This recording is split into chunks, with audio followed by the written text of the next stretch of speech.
Hello and welcome to the Commander's Quarters. I'm your host Mitch, glad to have you here. Here at the Commander's Quarters, we're all about Commander on a budget. Today's episode is going to be a Commander quick take. On episodes like these, I give you my initial take on a newly spoiled Commander from an upcoming set. I'm going to be talking about a potential direction to take that Commander and possible cards to use for that build.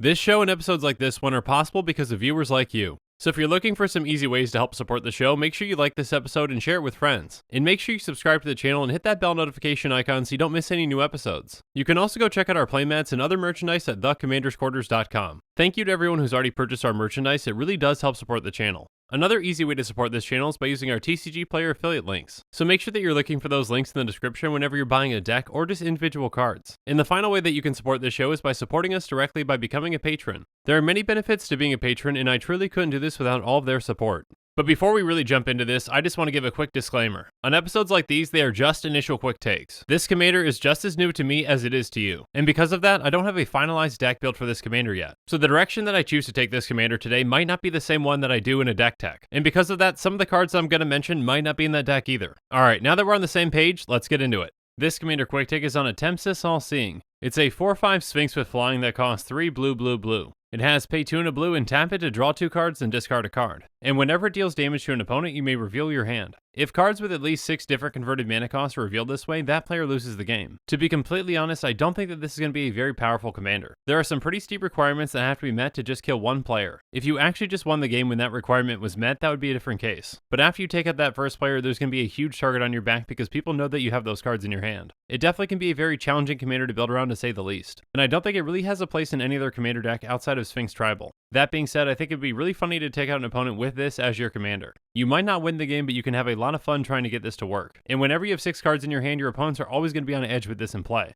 So the Commander does cost 6 and has an activated ability that we want to use a lot, so let's run a ton of mana rocks. We want to be running efficiently costed mana rocks like Prismatic Lens, Sisay's Ring, and Dreamstone Hedron. On top of being efficiently costed, we also want mana rocks that have different mana costs. The wider range of mana costs that we have in the deck, the more likely we are to hit that requirement. And we can even run some ways to bring these cards back into our hand when we need them. Since our Commander's ability actually triggers off of damage and not combat damage, we can run something like Sorcerer's Wand. This essentially gives our Commander the ability to ping one of our opponents. This is actually more of a guarantee that we hit our opponent, and we can even abuse this effect. Crab Umbra not only protects our Commander, but we can also use it to untap it. Like I mentioned before, as soon as we kill one of our opponents, a huge target's going to be on our back. So the most effective way to win with this deck is probably to kill all of our opponents in one go. So we can run more untap effects like Dramatic Reversal to have some really explosive turns too. Again, with all the mana rocks that we're running, we can produce a ton of mana in a turn. And that means that we can dig for our different converted mana cost spells with something like Read the Runes. Essentially, we only need 5 spells with different converted mana costs since the land actually counts for 0. Read the Runes can draw us a ton of cards, and then we can discard down to the cards that we actually need to win. Another draw spell that's very effective in this deck is Treasure Cruise. With a converted mana cost of 8 that we can actually cast, it's a very effective card in this deck. And a split card like Commit to Memory is very good in this deck too.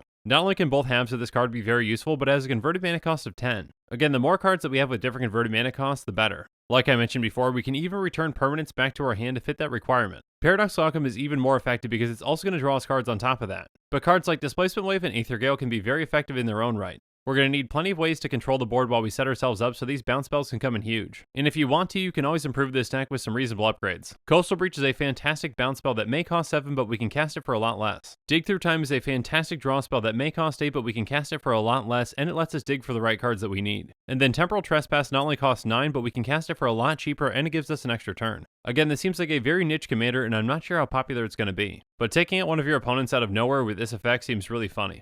But I really want to hear your thoughts on this take, so why don't you let me know in the comments below. And if you haven't already, make sure that you check out our quick take on Rien, Angel of Rebirth right here. And make sure that you're following us on social media for more updates and sneak peeks on future episodes. Links to our social media accounts can be found in the description. Also in the description below is a link to the Commander's Quarters Patreon page, and I just want to say a quick thank you to the patrons who have subscribed so far. There are many benefits to being a patron for the Commander's Quarters, including being able to vote on future Commanders for deck techs. There's even a general level tier where you get your own personalized deck tech dedicated to you. I truly couldn't do this without all of your support, so from the bottom of my heart, thank you. If you haven't already, make sure that you like and subscribe to the channel. And while you're at it, check out some of our other episodes on budget deck techs, Quest for Quarters episodes, Commander topics, and Creators Quarters. And with that, I'm out of here. Thanks again, and have a good one.